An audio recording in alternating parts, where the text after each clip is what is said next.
శుభోదయం మిత్రులారా, వార్తా కథనాలపై విశ్లేషణ కార్యక్రమం టీజీటీవీ మార్నింగ్ న్యూస్ కు స్వాగతం. నేను మీ జర్నీ సత్య. ముందుగా వార్తల్లోని ప్రధాన అంశాలను కనుక పరిశీలించినట్లయితే,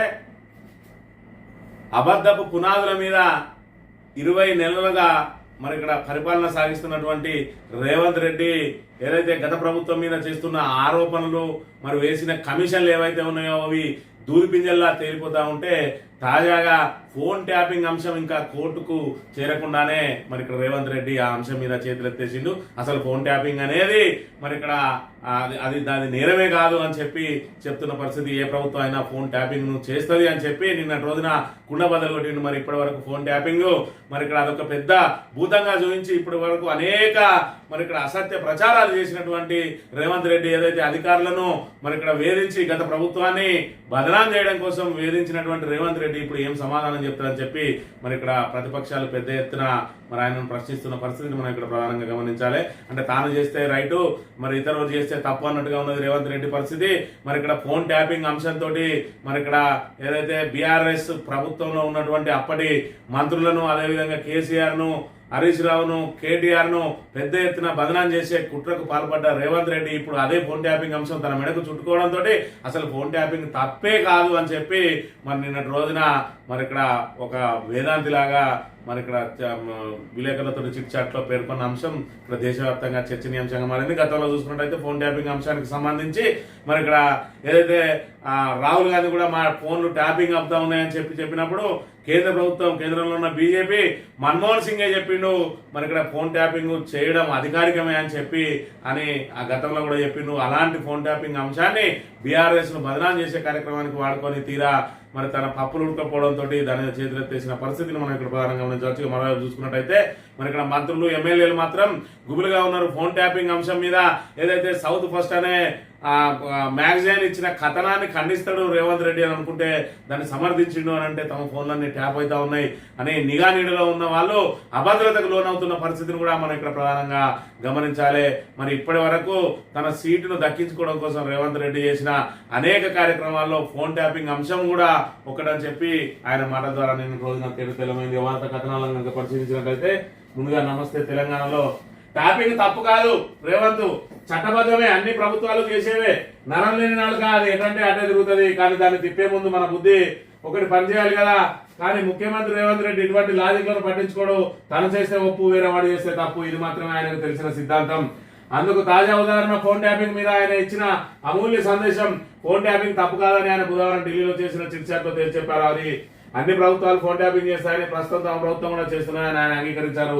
తద్వారా రాష్ట్రంలో రేవంత్ ప్రభుత్వం ఫోన్ ట్యాపింగ్ పాల్పడుతున్నారంటూ నమస్తే తెలంగాణ ప్రచురించిన కథనాలను ఆయన ధృవీకరించారు. మరి ఫోన్ ట్యాపింగ్ చట్టవిరుద్ధం కాకపోతే ఎన్నికల ముందు నుంచి నిన్న మొన్నటి దాకా ముఖ్యమంత్రి మొదలుకొని గల్లీ కాంగ్రెస్ లీడర్ దాకా బీఆర్ఎస్ పై చేసిన దుష్ప్రచారం సంగతి ఏంది? రాష్ట్రం కోసం, దేశం కోసం చట్టబద్ధ వ్యవహారాల్లో పాల్గొని రేవంత్ చేసిన అపనిందన వల్ల నిందితులుగా మారి విచారణ పేరుతో చేయని నేరానికి జైలుకెళ్లిన పోలీసు అధికారుల సంగతి ఏమిటి? వారి కుటుంబాలు అనుభవించిన మానసిక క్షోభకు ఎవరు జవాబు చెప్తారు? మరి ఇక్కడ ట్యాపింగ్ తప్పు కానే కాదని చెప్పి మరి ఇప్పుడు జ్ఞానోదయం అయింది నాకు. మరి ఇప్పటి వరకు ఫోన్ ట్యాపింగ్ అని అదొక పెద్ద బూచిగా చూపించిండు. ఇవాళ చేతులెత్తేసిండు దాని మీద. అంటే కేవలం తన రాజకీయ ప్రయోజనాల కోసం వాడుకొని ఫోన్ ట్యాపింగ్ మరి ఇక్కడ చేసి తమ చేస్తాను నన్ను ప్రజలను ఏమార్చే ప్రయత్నం, ఏదైతే అబద్ధపు హామీలతోటి 6 గ్యారంటీలు అలవి గాని హామీలు 420 ఇచ్చి ప్రజలను ఏమార్చి మరి ఇక్కడ మార్పు పేరుతోటి వాళ్ళని ఏమార్చి ఏదైతే అధికారంలోకి వచ్చిండో దానిలో భాగంగా అధికార పీఠం మీద ఎక్కడానికి అనేక విషయాల్లో ప్రజలను తప్పుదో పట్టించిండు. అది కూడా ఫోన్ ట్యాపింగ్ అంశం ఒకటి. ఆ తర్వాత అధికారంలోకి వచ్చిన తర్వాత ప్రజలను తమ అసమర్థత మీద దృష్టి మరల్చడానికి ప్రజలను తప్పుదో పట్టించే కార్యక్రమంలో పేరుతోటి ఇటు ఫోన్ ట్యాపింగ్ మీద సిట్ దర్యాప్తు అని, అదేవిధంగా కాళేశ్వరం మీద కమిషన్ అని, యాదాద్రి పవర్ కొనుగోలు మీద కమిషన్ అని చెప్పి కమిషన్లతోటి కాలయాపన చేస్తూ ఈ విచారణతోటి, అదేవిధంగా ఫార్ములా ఈ రేస్ కేసు అని చెప్పి ఏసీబీ తోటి ఈ విధంగా 20 నెలల పాటు గట్టెక్కించుకుంటూ వచ్చిండు. ఇప్పుడు ఉన్నది అసలు ముందున్నది ముసళ్ళ పండుగ అన్నట్టు ఇప్పుడున్నది అసలు పండుగ. రేవంత్ రెడ్డికి 42% రిజర్వేషన్ అమలు చేసి తీరుతామని చెప్పి కామారెడ్డి డిక్లరేషన్ ఏదైతే చేసిండో బీసీలకు, ఆ బీసీ రిజర్వేషన్ అమలు చేయాల్సిన బాధ్యత రేవంత్ రెడ్డి మెడ మీద ఉన్నది. మరోవైపు చూసుకున్నట్టయితే సెప్టెంబర్ 30 లోపు ఎన్నికలు నిర్వహించి తీరుతామని చెప్పి ఇంకా బాగా పలుకుతా ఉన్నాడు. ఇప్పటికే ఆర్డినెన్స్ సంబంధించి గవర్నర్ దగ్గరికి పోతే దాని మీద ఎలాంటి నిర్ణయం జరగలేదు, అది నిర్ణయం తీసుకుంటారనే మరి ఇక్కడ భావన కూడా లేదు. మరోవైపు చూసుకున్నట్టయితే ఈ రోజు వెళ్ళి ఏదైతే రేపటితోటి ఆఖరి రోజుగా ఉన్నది మరి రిజర్వేషన్ల ప్రక్రియను పూర్తి చేయడానికి ఇయ్యాల వెళ్ళి మరి ఇక్కడ కేంద్రం మీద ఒత్తిడి తెస్తారట. కేంద్రం మెడలు వంచైనా కూడా 42% సాధిస్తారట. లేదంటే ఈయన ప్రగల్భాలకు అంతే లేదు, ఈయన సీటుకే దిక్కు లేదు, ఈయన సీటు కాపాడుకోవడానికే మోడీకి మోకరిల్లుతున్న రేవంత్ రెడ్డి ఇవాళ మోడీని దించి తమ నాయకుడిని ఎక్కించి మరి రిజర్వేషన్ అమలు చేస్తారట. అంటే తెలంగాణ ప్రజలను ఎంత పిచ్చోలుగా పరిగణిస్తా ఉన్నాడో రేవంత్ రెడ్డి మనం ఇక్కడ ప్రధానంగా గమనించాలి. ఇక తాను చేస్తే ఒప్పు, ఇతరులు అయితే తప్ప. ఫోన్ ట్యాపింగ్ పై బీఆర్ఎస్ ను బదనాం చేసిన రేవంత్ రెడ్డి ఇప్పుడు ఫోన్ ట్యాపింగ్ తప్పకదంటూ సమర్థన. ఇది ఇల్లీగల్ కానప్పుడు కేసులేందుకు, దర్యాప్తులేందుకు అధికారులు వారి కుటుంబాలకు క్షమాపణ చెప్తారా అని చెప్పి మరి ఇక్కడ నిన్న ఆయన మాట్లాడిన మాట ఏంటంటే అసలు ఫోన్ ట్యాపింగ్ ఇల్లీగల్ కాదు, ఇది అన్ని ప్రభుత్వాలు చేసేదే, అయితే అనుమతి తీసుకొని చేయాల్సి ఉంటుంది. గత సర్కార్ హయాంలో నా ఫోన్ ట్యాప్ కాలేదు, ఒకవేళ అయ్యుంటే నన్ను సిట్టు విచారణకు పిలిచేవారు కదా, ఇప్పటి వరకు నన్ను విచారణకు పిలవలేదంటే నా ఫోన్ ట్యాప్ కానట్టే కదా. మరి ఇక్కడ ప్రధాన ప్రతిపక్ష నేత నేనే పిసిసి అధ్యక్షునిగా ఉన్నాడు, కాబోయే సీఎం నేనే అని చెప్పుకుంటూ వచ్చిండు. ఈయన ఫోన్ ట్యాప్ కాకపోతే ఇంకెవరి ఫోన్ ట్యాప్ చేస్తారు అంటే మరి ఇక్కడ ఫోన్ ట్యాపింగ్ అనేది ప్రభుత్వ ప్రక్రియలో భాగం. దానికున్నో మరి ఇక్కడ మంత్రులకు ముఖ్యమంత్రికి సంబంధం ఉండదని కేసీఆర్ ఎప్పుడో చెప్పిండు. ఇంటెలిజెన్స్ అనేది రోజు పొద్దున్న సాయంత్రం వచ్చి ముఖ్యమంత్రి గారికి అన్ని వివరాలు అప్పచెప్పాలి.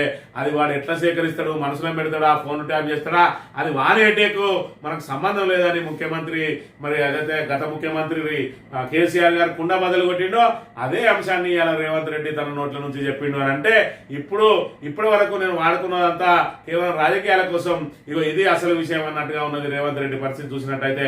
అసలు ఫోన్ ట్యాపింగ్ అనేది మరి ఒక అంశమే కాదు, ఒక తప్పే కాదు, కావాలని మేము టైం పాస్ కోసం లేదంటే మరి ఇక్కడ ప్రజల నుంచి దృష్టి మరల్చడం కోసం, మాకు కొంత వెసులుబాటు కోసం మేము ఏదైతే ప్రజా వ్యతిరేక విధానాలకు పాల్పడుతున్నామో లేదంటే ఇచ్చిన హామీలను అమలు చేయలేక చెతికిల పడతా ఉన్నామో దాన్ని ప్రజలకు కనపడకుండా ఉండడం కోసమే ఇటు ఈ ఫార్ములా ఈరియస్ కేసు కానీ, ఫోన్ ట్యాపింగ్ కేసు కానీ, అదేవిధంగా కాళేశ్వరం కమిషన్ కానీ, అదేవిధంగా యాదాద్రి కమిషన్ కానీ ఇవన్నీ డైవర్షన్ పాలిటిక్స్ లో భాగమే అని చెప్పి నిన్న ఆయన మాటల ద్వారా తేడతెల్లమైంది. ఈ ఒకవైపు చూసుకున్నట్లయితే ఫోన్ ట్యాపింగ్ అనేది మరి ఇక్కడ ఖచ్చితంగా ఇంటెలిజెన్స్ అధికారులు సమాచార సేకరణ కోసం చేస్తారని చెప్పి మరి ఇక్కడ గత ప్రభుత్వం ఒప్పుకున్నది, ఈ ప్రభుత్వం ఒప్పుకున్నది, కేంద్ర ప్రభుత్వం ఒప్పుకున్నది, గతంలో ఉన్న మన్మోహన్ సింగ్ ప్రభుత్వం కూడా ఒప్పుకున్నది. ఖచ్చితంగా ఫోన్ ట్యాపింగ్ అనే అంశం అధికారులకు సంబంధించింది. దాంట్లో కొంత సమాచార సేకరణ కోసం వాళ్ళు ఖచ్చితంగా మరి ఇక్కడ ఏదైతే ఫోన్ ట్యాపింగ్ చేయక తప్పని పరిస్థితి అని మరి ఇక్కడ రేవంత్ రెడ్డి కూడా ఇప్పుడు ఫోన్ ట్యాపింగ్ చేస్తా ఉన్నాడు. ఎందుకు చేస్తా ఉన్నాడు అని అంటే తనకు వ్యతిరేకంగా ఎవరెవరు మాట్లాడుతా ఉన్నారు, తన మీద ఎవరు మంత్రులు మరి ఇక్కడ ఏదైతే తనకు వ్యతిరేకంగా గుంపు కడతా ఉన్నారు, వాళ్ళకి ఏ ఎమ్మెల్యేలు టచ్ లా ఉంటా ఉన్నారు, అసలు రాష్ట్ర కాంగ్రెస్ పార్టీ వ్యవహారాల ఇన్ఛార్జ్ ఇక్కడ నుంచి ఏం చేరవేస్తా ఉన్నదని చెప్పి ఆయన ఫోన్ ట్యాపింగ్ చేస్తా ఉన్నాడట. ఇది ఎంత మాత్రం ప్రజలకు ఉపయోగపడే అంశం కాదు, లేదంటే రాష్ట్ర భద్రతకు, దేశ భద్రతకు సంబంధించిన అంశం కాదు, ఆయన సీటు భద్రతకు సంబంధించిన అవసరం. మరి ఆ సీటు భద్రత కోసం ఏం చేస్తా ఉన్నాడు? ప్రైవేట్ ట్యాపింగ్, దొంగ చెవుల దందా. నగరంలో 2 చోట్ల ఇజ్రాయెల్ ఇంటర్సెప్టర్స్ పోలీస్ ప్రధాన కార్యాలయంలోనే సర్వర్, ముఖ్య నేత ప్రధాన అంశాన్ని పర్యవేక్షణ.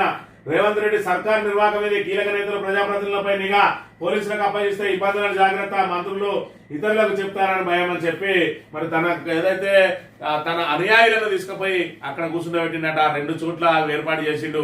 అవి పోలీసుల ద్వారా కాకుండా పోలీసుల చేతికి వస్తే అవి కొంతమంది మంత్రులకు కూడా వాళ్ళకు చెప్పే అవకాశం ఉంటాయి కాబట్టి ప్రైవేట్ గా మరి ట్యాపింగ్ నిర్వహిస్తా ఉన్నారని చెప్పి ఇక్కడ ప్రధానంగా ఆరోపణలు చేస్తూ వార్త ప్రచురించింది నమస్తే తెలంగాణ. దీనిలో చూసుకున్నట్టయితే మరి ఇక్కడ ఫోన్ ట్యాపింగ్ ప్రస్తుతం రాష్ట్రంలో ప్రభుత్వ వర్గాలను కుదిపేస్తున్న అంశం ఇది. అధికార తరపున దేవుడెరుగు మంత్రులు, ఎమ్మెల్యేతో పాటు కాంగ్రెస్ లోని కీలక నేతలంతా నీడను సైతం నమ్మలేని భయాందోళనలో కొట్టుమిట్టాడుతున్నారు. ఏ ఇద్దరు కలిసిన దీనిపైన చర్చ జరుగుతుండడంతో అసలు ఫోన్ ట్యాపింగ్ పై కూపీ లాగేందుకు ప్రయత్నించిన కొందరు కీలక మంత్రులు షాక్ గురయ్యే వాస్తవాలు వెల్లడైనట్టు తెలిసింది. ముఖ్య నేత ప్రధాన అంశరగణం చేతిలో ఈ వ్యవస్థ పనిచేస్తున్నదని విన్నవారికి దిమ్మదిరిగిన సమాచారం. ఇందుకోసం అత్యాధునిక పరికరాలు దిగుమతి చేసుకున్న సదరు గణం నగరంలోని 2 ప్రాంతాల్లో వాటిని ఏర్పాటు చేసి ఫోన్ ట్యాపింగ్ సాగిస్తున్నట్టు తెలిసింది. గతంలో ముఖ్య నేతకు సంబంధించిన సోషల్ మీడియాను నిర్వహించిన వ్యక్తి ఇప్పుడు ఫోన్ ట్యాపింగ్ బాధ్యతలు నిర్వహిస్తున్నట్టు సమాచారం. ధనుష్ టు పెదరాయుడు, పెదరాయుడు టు ధనుష్ అన్నట్టు ఆ వ్యక్తి కేవలం బాస్ సూచనలు పాటిస్తూ ఆయనకే నేరుగా రిపోర్ట్ చేస్తున్నట్టు తెలిసింది. దీంతో కించిత్ లీకేజ్ లేకుండా వ్యవహారం అంతా గుట్టుగా సాగుతా ఉన్నది. ఎందుకు ప్రైవేట్ గా అప్పచెప్పిండు అని అంటే ఇవాళ చూసుకున్నట్టయితే ఫోన్ ట్యాపింగ్ అంశం పోలీసుల చేతిలో ఉంటే ఇదంతా కూడా పెద్ద కంపుగా మారి ప్రభుత్వం మెడకు చుట్టుకుంటా ఉన్నది. అదే ప్రైవేట్ చేతిలో పెడితే ఆ రెండు పరికరాలను కనుక ధ్వంసం చేసినట్టయితే వాళ్లకు ఈ ఫోన్ ట్యాపింగ్ కు సంబంధం ఉండదు కాబట్టి మరి వాళ్ళు అధికారికంగా దేనికి కూడా బాధ్యులు కారు కాబట్టి మరి తన వ్యవహారం ముయ్యగానే గుట్టు చప్పుడు కాకుండా వాటిని స్మాష్ చేయడానికి కోసం చేస్తా ఉన్నట. అందుకే ఇందులో పోలీసులను ఇన్వాల్వ్ చేయకుండా పోలీసుల నుంచి ఆ టెక్నాలజీని మాత్రం వాడుకుంటూ ప్రైవేట్ గా ఇవి చేస్తా ఉన్నాడట. మరి దీనికి ఏదైతే ఇద్దరు మంత్రుల మధ్య జరిగిన సంభాషణ ఏదైతే ఉన్నదో అది మరో మంత్రి తనకు సన్నిహితుడిగా పేర్కొంటున్న ఈ శిఖండి మంత్రి ఒక మంత్రిని వాళ్ళ దగ్గరికి పంపించి మరి వాళ్ళను ఏదైతే ఆ ఇద్దరు ఒక నాయకుడిని ఒక మంత్రిని తీసుకొచ్చుకొని ఇదే పద్ధతి ఇట్లెందుకు మాట్లాడుకుంటాను మీరు అని చెప్పి వాళ్ళిద్దరు మాట్లాడుకున్న అంశాలను కూలంకషంగా అదే మంత్రితో చెప్పడంతో ఆ మంత్రి అవాక్ అయినట. అంటే మా ఫోన్ ట్యాప్ అవుతుందని ఆయనకు అక్కడనే తేలిపోయింది. దాంతో పాటు ఆయన ఫోన్ వాడడం వదిలేసిండు.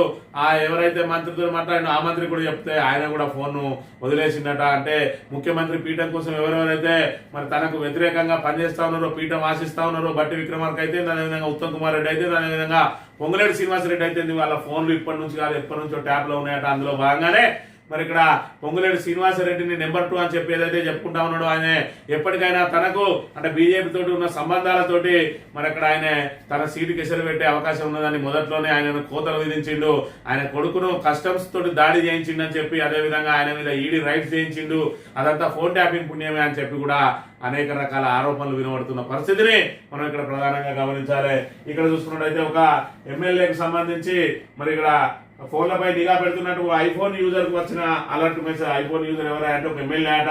మరి ఇక్కడ state sponsored attackers may be targeting your iPhone అని చెప్పి మరి నీ యొక్క ఫోన్ టార్గెట్ చేసి నువ్వు స్టేట్ సంబంధించిన స్పాన్సర్స్ అంటే అధికారికంగానే నీ ఫోన్ ట్యాప్ చేయడానికి ప్రయత్నం చేస్తా ఉన్నారు, జాగ్రత్తగా ఉండు అని చెప్పి ఆయనకు ఐఫోన్ కు అలర్ట్ మెసేజ్ వచ్చింది అని అంటే ఈయన చెప్పిన మాటలు సౌత్ ఫస్ట్ పత్రిక ఏదైతే మరి ఇక్కడ కథనాన్ని వెలువరించిందో ఫోన్ ట్యాపింగ్ జరిగిందని దాన్ని ఖండించకపోగా అది కామనే అని చెప్పి చెప్పిండు అని అంటే ఫోన్ ట్యాపింగ్ జరుగుతా ఉన్నది అని తెల్లమైంది. మరి మీనాక్షి నటరాజన్ గారి ఫోన్ కూడా మరి ఇక్కడ ఏదైతే ట్యాపింగ్ అయితే ఉన్నదనే అంశం మరి ఇక్కడ ఏదైతే ఆరోపణలు వస్తున్నాయో అవన్నీ కూడా నిజాలే అని చెప్పి నిన్న రోజున రేవంత్ రెడ్డి మాట్లాడిన మాటల ద్వారా తెల్లమైంది. ఇక మరి ఇక్కడ కాంగ్రెస్ ప్రభుత్వానికి సంబంధించిన ఇప్పుడు ప్రతిపక్షాలు కాదు గడగడలాడాల్సింది కాంగ్రెస్ ప్రభుత్వానికి సంబంధించిన మంత్రులు, ఎమ్మెల్యేలు తమ కీలక విషయాలన్నింటినీ కూడా మరి ఇక్కడ మూడో చెవులు వింటా ఉన్నాయి.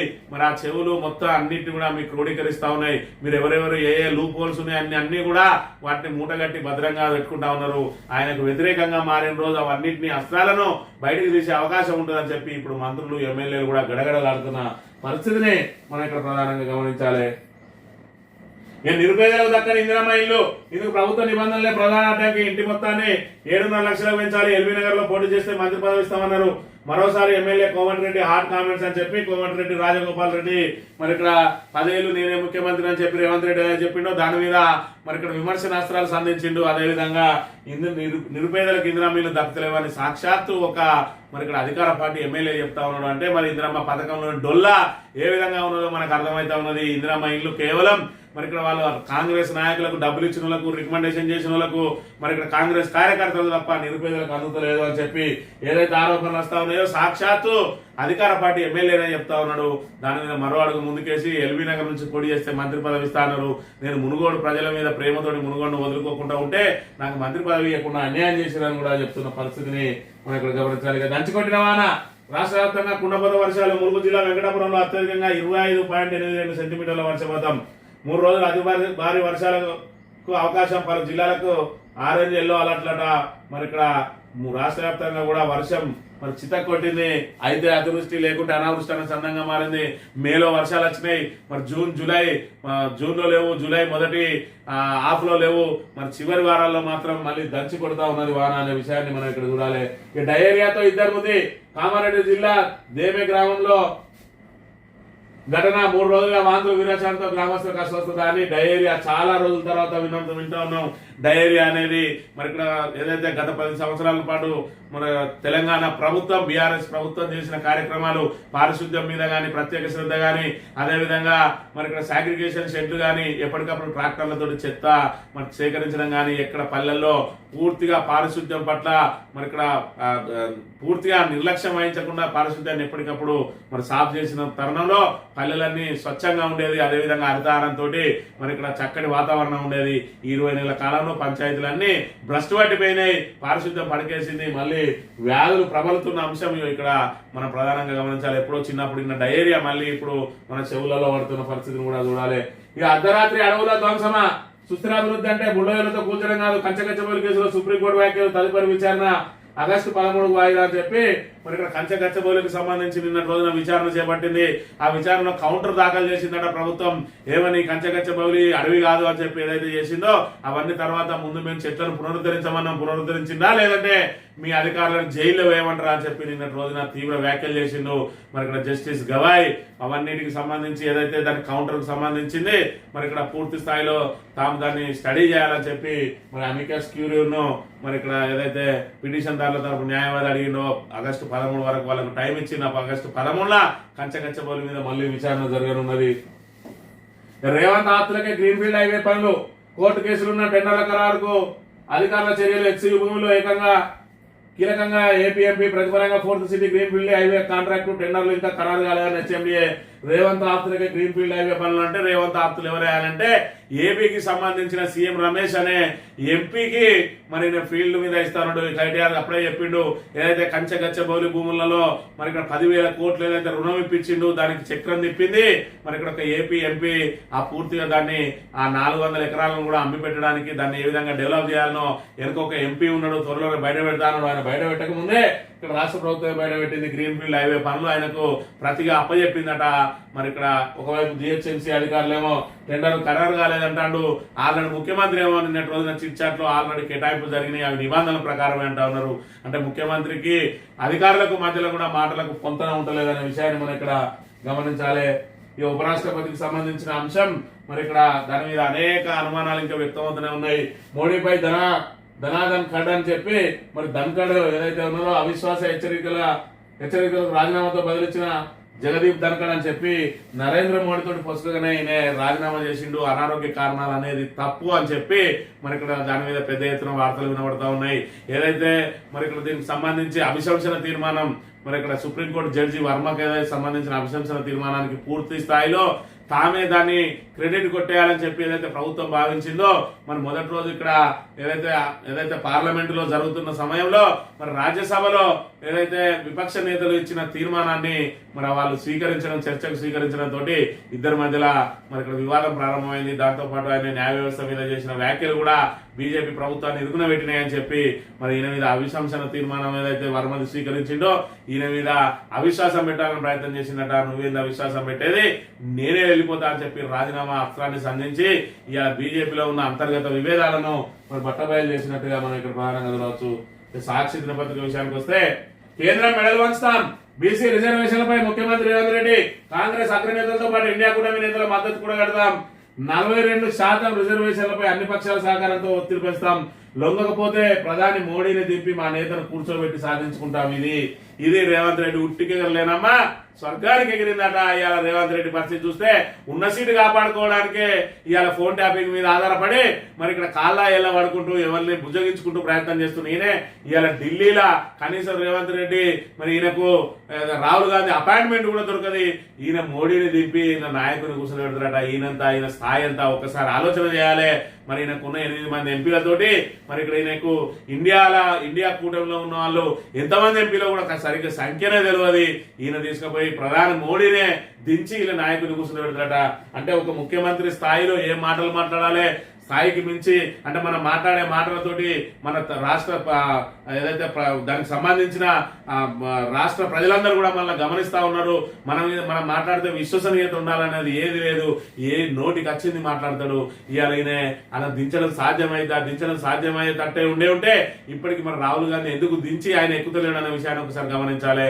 అంటే నెక్స్ట్ 2029 తర్వాత మరి ఈయన వ్యాఖ్యల వెనుక మన నర్మగర్భ వ్యాఖ్యల వెనుక కనుక మరి మనం లోతుగా పరిశీలన చేసినట్టు చూసుకున్నట్టయితే 2029 తర్వాత కాంగ్రెస్ ప్రభుత్వం అధికారంలోకి వస్తే కేంద్రంలో అప్పుడు మనకు రిజర్వేషన్ అమలైతే, అప్పటిదాకా రిజర్వేషన్ అమలయ్యే పరిస్థితి లేదు కాబట్టి నేను ప్రయత్నం చేసినా మరి ఇక్కడ అవసరమైతే మోడీని దించుతా 2029లో దించి మీకు రిజర్వేషన్ కల్పిస్తా అన్నట్టున్నాయి ఈయన మాటలు. మరి ఇక్కడ అడవి గాని హామీలు ఇచ్చే ముందు మరి కనీసం మరి ఏదైతే పార్లమెంట్ లో చట్టం చేయాలి కాబట్టి మేము తీర్మానం మాత్రమే చేస్తాం, మేము రాష్ట్రపరంగా ప్రయత్నాలు చేస్తాం అనుకుంటా 42% ఆ సూర్యుడు ఇడిదికి మొలిచిన ఈ చంద్రుడు అడిదికి మొలిచిన ఇచ్చి తీరుతాం అన్నాడు. ఇవాళ మెడలు వంచుతామని చెప్తా ఉన్నాడు, నోటికి వచ్చింది మాట్లాడుతూ ఉంటాడు. మరి ఇక్కడ దానికి ఒక విశ్వసనీయత అనేది లేదే లేదు. మొన్నటి రాక కాళేశ్వరం మీద కుట్రలు పన్నెండు, రేపో ఎల్లుండో కమిషన్ కి సంబంధించిన రిపోర్ట్ రాబోతా ఉన్నది, దాన్ని పక్కకు పడేస్తాడు. ఆల్రెడీ యాదాద్రి కమిషన్ రిపోర్ట్ కు సంబంధించి దాన్ని పక్కకు పడేయడం జరిగింది. ఫార్ములా ఈ రేసు లొట్టపీస్ కేసు అని తేలిపోయింది. కోర్టు ట్యాపింగ్ కేసు కూడా లొట్టపీస్ కేసు అని చెప్పి ఈయననే ఒప్పుకున్నాడు. ఇవాళ 42% నుంచి ఏ విధంగా బయటపడాలని దానికి మళ్ళీ ఒక కొత్త డ్రామా ఎంచుకుంటాడు. ఆ డ్రామా తోటి మళ్ళీ ముందుకు పోయే ప్రయత్నం చేస్తారు తప్ప ఈయన ద్వారా రాష్ట్ర ప్రయోజనాలు కాపాడబడతాయన్న మాత్రం మరి ఇక్కడ అత్యాశ అవుతుంది. రాత్రి అడవులపై బుల్డోజర్లు ఎందుకు అని చెప్పి తీవ్రంగా ప్రశ్నించిన అంశాన్ని మనం ఇక్కడ ప్రారంభించవచ్చు. రాష్ట్ర వ్యాప్తంగా వర్షాలకు ఏ విధంగా పొంగి పొరుతా ఉన్నాయి. మహబూబాబాద్ జిల్లా డోర్నకల్ సమీపంలో పొంగి పొరుతున్న మున్నేరు వాగట. మున్నేరు వాగు మరి ఇక్కడ కేసీ కెనాల్ కు 18.51 టీఎంసీలు చాలు, మిగిలిన 26.59 టీఎంసీలు మాకు కేటాయించండి. కృష్ణా ట్రిబ్యునల్ 2 వెళ్తా తెలంగాణ వాదనలట. మరి కేసీ కెనాల్ కి ఇచ్చినటువంటి కేటాయించిన నీళ్లు 18 టీఎంసీలు చాలు, ఇంకా 26 టీఎంసీలు మాకు అప్పగించండి అని చెప్పి వాదన వినిపించిందని ఇక్కడ వార్త ప్రచురించింది. ఈ ఆర్డినెన్స్ చుట్టే అంతా స్థానిక రిజర్వేషన్ల పెంపుపై తొలగిన సందిగ్ధత. ఇప్పటి వరకు వెలువడిన ఆర్డినెన్స్ ఇంకా రాజ్భవన్ కి చేరలేదంటూ అధికార వర్గాల్లో చర్చ. ఏజీని గవర్నర్ పిలిపించి ఆరా తీశారని ప్రచారం. ఎన్నికల సన్నాలు రాష్ట్ర ఎన్నికల సంఘం పంచాయతీరాజ్ శాఖ మరి 42% రిజర్వేషన్ అమలు చేసి తీరుతామని చెప్పి 19 నెలల నుంచి స్థానిక సంస్థల ఎన్నికలను ఆపుకుంటూ వచ్చినటువంటి మరి ఇక్కడ ప్రభుత్వం ఏ విధంగా చేతులు ఎత్తేయబోతా ఉన్నది అనేది, మరి దీని నుంచి ఏ విధంగా బయటపడాలని చెప్పి బయటపడాలని వాళ్ళు చూస్తా ఉన్నారు, ఏ విధంగా చేతులు ఎత్తుతారు అని చెప్పి మరి ప్రజానీకం చూస్తా ఉన్నారు. బీసీలు మాత్రం మరి ఇక్కడ ఏదైతే రేవంత్ రెడ్డి నమ్మబలికి ఇప్పటికి కూడా మేకపోతు గాంభీర్యంతో మాట్లాడుతున్న మాటలను బట్టి ఇంకా ఆశగా ఎదురు చూస్తా ఉన్నారు. 42% అమలవుతుందని చెప్పి ఒకవైపు ఆర్డినెన్స్ మరి ఇక్కడ కాకపోతే మరి ఇక్కడ అసెంబ్లీలో తీర్మానం చేయాల్సి, అసెంబ్లీని మళ్ళీ ఏదైతే అసెంబ్లీ చేసి మరి తీర్మానం చేయాల్సిన అవసరం కూడా ఉంటది. కానీ రేపటి రోజున కేబినెట్ సమావేశం ఏర్పాటు చేశారు. కేబినెట్ సమావేశంలో తెలుస్తుంది రేపటి రోజు ఆఖరి రోజు రిజర్వేషన్లకు నెల రోజులే సమయం అడిగిండ్రు. మరి రేపు రిజర్వేషన్లను వెలువరిస్తే 42% తోటి వెలువరిస్తారా, లేదంటే గతంలో ఉన్నటువంటి 23% వెలువరిస్తారా? మరి 42% ఇవ్వకుండా ఇంకా ఓట్లు అడిగే హక్కు మరి కాంగ్రెస్ ఉంటుందా అనేది కూడా బీసీలు అందరూ ఒకసారి గమనించాలి. అసెంబ్లీకి ప్రీ ఫైనల్ స్థానిక ఎన్నికలపై BRS working president KTR party కోసం కష్టమైన క్యాండిడేట్ గెలిపించుకుంటాం, కాంగ్రెస్ పై ఉన్న వ్యతిరేకతను అందిపుచ్చుకోవాలి. పోలీసులు కాంగ్రెస్ పార్టీ కార్యకర్తల్లో పనిచేస్తున్నారు, గులాబీ జెండా ఎగిరితే అధికారుల వైఖరిలో మార్పు వస్తుందని వెల్లడి. బీఆర్ఎస్ లోకి వికారాబాద్ సిర్పూర్ జిల్లా నుంచి చేరికలు అని చెప్పి బీఆర్ఎస్ లో చేరికలు మరి ప్రారంభమైనాయి. కాంగ్రెస్ మీద నమ్మకం సన్నగిలింది, కాంగ్రెస్ కార్యకర్తలకు కూడా సన్నగిలింది. పోలీసులు కూడా ఆలోచన చేయాలి. ఇంకా రేవంత్ రెడ్డి చెప్పినట్టు కనుక మీరు అనుకుంటుంటే మీ ఉద్యోగాల కేసులు వచ్చే అవకాశం ఉంటది. ఇక్కడ చూసినాం మరి ఇక్కడ ఫోన్ ట్యాపింగ్ అంశం మీద దాన్ని పెద్ద ఎత్తున కొండంత రాగం తీసి ఇప్పుడు ఏ పాట వాడిండో అందరు చూస్తూనే ఉన్నారు. ఆయన మాటలన్నీ కూడా అదే విధంగా ఉంటాయి. ఆరంభ శూరత్వం ఉంటది, తర్వాత చేతులు ఎత్తేస్తాడు, సవాళ్లు విసురుతాడు, మరి వెన్ను చూపి పారిపోతాడు. కాబట్టి అధికారులలో బలి కాకుండా ఇప్పటికైనా వాళ్ళు చట్టబద్ధంగా వ్యవహరించకపోతే రాబోయేది మరి ఇక్కడ బీఆర్ఎస్ కాలమే. ఆ బీఆర్ఎస్ అధికారంలోకి వచ్చిన తర్వాత మీకు ఇబ్బందులు తప్పవనే విషయాన్ని అయితే గమనించాలి. ఈ ఆంధ్రజ్యోతి విషయానికి వస్తే 42% సాధిస్తామట. సాధించాల్సిందే, సాధించకపోతే మీ మెడలు వంచడానికి తెలంగాణ బీసీ సమాజం అంతా కూడా సిద్ధంగా ఉన్నది. ఇక అటవీ భూమి కానే కాదు, కేంద్ర సాధికారికత కమిటీ తప్పుడు అంచనాలతో నిర్ధారణ వచ్చింది. ఏ చట్ట ప్రకారమైన కంచగచ్చబోలి ప్రాంతాన్ని అటవీ భూమిగా వర్గీకరించలేము. మరి ఇక్కడ కోర్టు ఏం చెప్పిందో అది రాయిరా అంటే మరి ఇక్కడ వీడేం అఫిడవిట్ వేసిందో అది రాస్తాడు. మరి కోర్టు ఏం వ్యాఖ్యానించిందో ఇక్కడ పెట్టాలి. అంటే ప్రజల పక్షం వహించే పత్రికలు ఏ విధంగా ఉంటాయి, బూట్లు నాకే పత్రికలు ఏ విధంగా ఉంటాయి అనేది వాటి టైటిల్ బట్టే చెప్పచ్చు. ఇది ప్రభుత్వం కానే కాదని అడిగింది, కానీ కోర్టు ఏం చెప్పింది మరి ఇక్కడ మిమ్మల్ని అధికారులను జైలు వేయమంటావా, దాన్ని పునరుద్ధరిస్తారా అన్నారు. దాని గురించి మాట్లాడి ఆ తర్వాత మరి ఇక్కడ ప్రభుత్వం ఏం మాట్లాడిందో చెప్పాలి. కానీ ఈ ఏదైతే తాబేదారు పత్రిక మరి కిట్టిగాడు ఇవాళ మన తెలంగాణ ఆశ్రమం కూడా ధ్వంసం చేయడానికి, తెలంగాణ ఆశ్రమాన్ని అమ్ముకొని దివాలా తీయాలన్న సందంగా వీరి వ్యవహార శైలి ఉన్నదనే విషయాన్ని కూడా మనం చూడాలి. దంచి కొడుతున్న వానలు మరి ఇక్కడ ఆసిఫాబాద్ జిల్లా బెజ్జూర్లో 23.4 గట ములుగు జిల్లా వెంకటాపురంలో 23.1, 12.5 గంటల వ్యవధిలోనే నమోదు. అంతకుముందు 24 గంటల్లో వెంకటాపురంలో 25.8 సెంటీమీటర్లు ఈ సీజన్లో అత్యధికం ఇదే అని చెప్పి మరి వర్షాలు పడితే వర్షాలే ఉంటున్నాయి, లేదంటే పూర్తిగా మరి ఎండలే పడుతూ ఉన్న పరిస్థితిని కూడా మనం చూడాలి. రాజ్నాథ్ లేదన్నట్ట కొత్త ఉపరాష్ట్రపతిగా వీరిలోకి ఛాన్స్. బీజేపీ వర్గాల్లో చర్చ. మోదీ షాకు నమ్మదగ్గ నేతలుగా రాజ్నాథ్ నడ్డా గుర్తింపు. పరిశీలనలో Maharashtra governor CP Radhakrishnan, Bihar CM Nitish Kumar, deputy chairman Harivansh పేర్లు కూడా అని చెప్పి మరి ఇక్కడ ఏదైతే ఉపరాష్ట్రపతి పదవి ఖాళీ అయిందో జగదీష్ ధన్కర్ ఏదైతే రాజీనామా చేసిండో ఆయన స్థానంలో ఎవరిని కూర్చోబెట్టాలి, తమకు అనుకూలంగా ఉండాలి. ఎందుకంటే రాజ్యసభలో చైర్మన్ గా ఉంటారు కాబట్టి ఉపరాష్ట్రపతి మరి ఖచ్చితంగా తమకు అనుకూలుడైన వ్యక్తే, తమకు మరి ఏదైతే దాయాదిగా ఉండే వ్యక్తి ఉండాలని చెప్పి ప్రయత్నం చేస్తా ఉన్నారు. అందులో జేపీ నడ్డాను కానీ లేకపోతే రాజ్నాథ్ సింగ్ గాని పెట్టాలని చెప్పి ప్రయత్నం చేస్తా ఉన్నారు. మరోవైపు ఉపరాష్ట్రపతి ఎన్నిక ప్రక్రియను కూడా ప్రారంభించబోతా ఉన్నామని చెప్పి మరి ఇక్కడ ఉభయ సభల సభ్యులతో ఎలక్ట్రల్ కాలేజ్ ఏర్పాటు వీలైనంత త్వరలో షెడ్యూల్ ప్రకటన అని చెప్పి ఈసీ మరి ఇక్కడ ప్రకటించిన అంశాన్ని కూడా మనం ఇక్కడ చూడవచ్చు. ఇక ఆర్టీసీకి మహాలక్ష్మి ఆ పథకం కింద 200 కోట్లు దాటిన మహిళల ఉచిత ప్రయాణాలు, వాటి టికెట్లు మొత్తం 6,680 కోట్లు. ఆర్టీసీకి చెక్కు అందించిన ప్రభుత్వం. నష్టాల నుంచి లాభాల్లోకి ఆర్టీసీ. మహిళల దైనందిన జీవితంలో మహాలక్ష్మి పథకం భాగమైంది. మంత్రి పొన్నం. ఎంబీబీఎస్ లో సంబరాలు. ఆర్టీసీ సిబ్బందికి డిప్యూటీ సీఎం సన్మానం అని చెప్పి మరి ఇక్కడ ఒక సినిమాలో చూస్తాం మనం. కొబ్బరి చెట్లు చేపల చెరువు మీదనే ఉంటాయి. ఆ కొబ్బరి చెట్లలో నుంచి ఆ కొబ్బరి బొండాలు రాలి చెరువులో పడితే చెరువులో ఉన్న చేపలు చచ్చిపోతే వచ్చిన లాభం మరి ₹1,00,000 అన్నట్టుగా ఇవాళ ఆర్టీసీలో టికెట్ లేకుండా ఫ్రీగా ప్రయాణం చేస్తే మరి ఆర్టీసీ వెలిగిపోతుందట.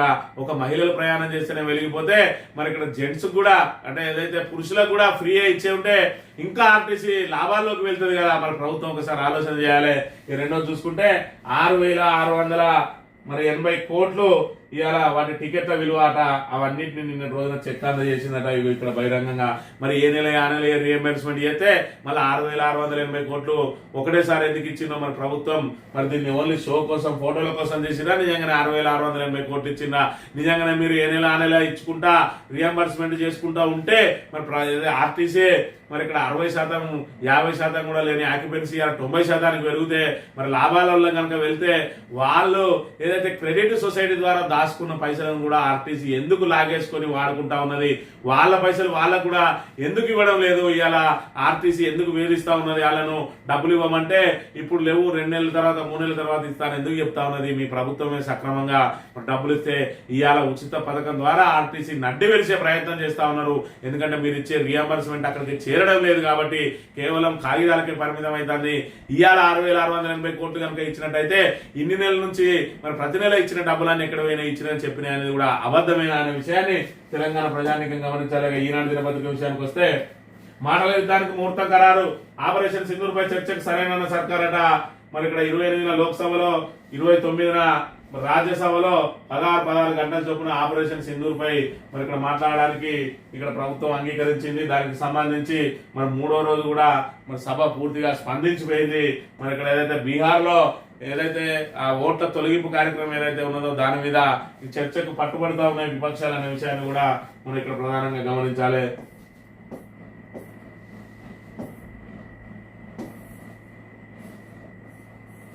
మహాలక్ష్మితో ఆర్టీసీ బలోపేతం అని చెప్పి మరి ఇక్కడ 2 పత్రికలు కూడా, తాబేదార్ పత్రికలు 2 కూడా పెద్ద ఎత్తున మరి ఇక్కడ ప్రజలకు పెద్ద ఎత్తున ప్రయోజనం చేకూరుస్తా ఉన్నాయని చెప్పి ఆర్టీసీ ఏ విధంగా కుదేలవుతుందనే విషయాన్ని మరి బయటికి ఒక్కకుండా మరి ఇక్కడ ప్రభుత్వం మహాలక్ష్మి పథకం ద్వారా మరి ఇక్కడ ఆడబిడ్డలకు అండగా నిలిచిందని చెప్పే ప్రయత్నం చేస్తా ఉన్నది.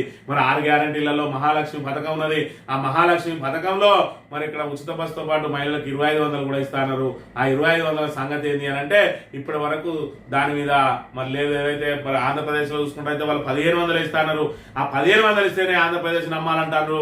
మరి 2,500 ఇస్తే రేవంత్ రెడ్డి దీంతో పాటు మరి ఇక్కడ పక్కనే ఉన్న ఏదైతే కాంగ్రెస్ అధికారంలో ఉన్న కర్ణాటక నమ్మినా కూడా 2,500 ఇయ్యలేరు అని చెప్పి తేటతెల్లమైంది. అంటే అలవి గాని హామీలు ఇచ్చి 6 గ్యారంటీల పేరుతోటి 100 రోజుల్లో అమలు చేస్తామని చెప్పి గ్యారంటీ కార్డు ఇంటింటికి పంపించి ప్రజలను ఏ విధంగా మోసం చేసిరు, బాండ్ పేపర్ రాసిచ్చి మోసం చేసిరు అనే విషయాన్ని తెలంగాణ ప్రజానీకం గమనించాలి.